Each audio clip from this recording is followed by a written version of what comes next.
നമ്മുടെ third ഇയറിൻ്റെ exam എഴുതിയിട്ട് നമ്മൾ വന്നപ്പോൾ എൻ്റെ ഒരു ഫ്രണ്ട് പുള്ളിക്കാരി കൊണ്ട് ഭയങ്കര കരച്ചിൽ. പുള്ളിക്കാരിക്ക് എഴുതിയതൊന്നും ഓർമ്മയില്ലെന്നല്ല, ഭയങ്കര പാടായിരുന്നു ഉള്ള രീതിയിലായിരുന്നു സംസാരം.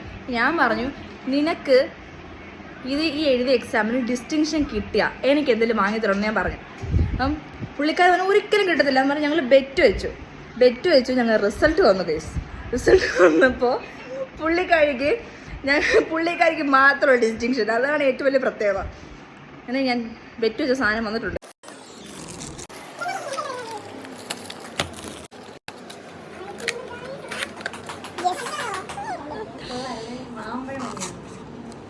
ഇത് നമുക്ക് ചേർന്നാൽ മതിയായിരുന്നു. പുള്ളിക്കാരി നമുക്ക് മേടിച്ചെന്ന സാധനമാണ്. നമുക്ക് ഇട്ട് നോക്കാം ഫോണിൽ. നമ്മുടെ കവറ് കൊള്ളാവോ? കവറ് പക്ഷെ എൻ്റെ ഫോണിൻ്റെ കളറിൻ്റെ വേറെ പറയും. എന്നാലും നമുക്ക് നമ്മുടെ ബെറ്റ് വിജയിച്ചിരിക്കുകയാണ് ഗൈസ്.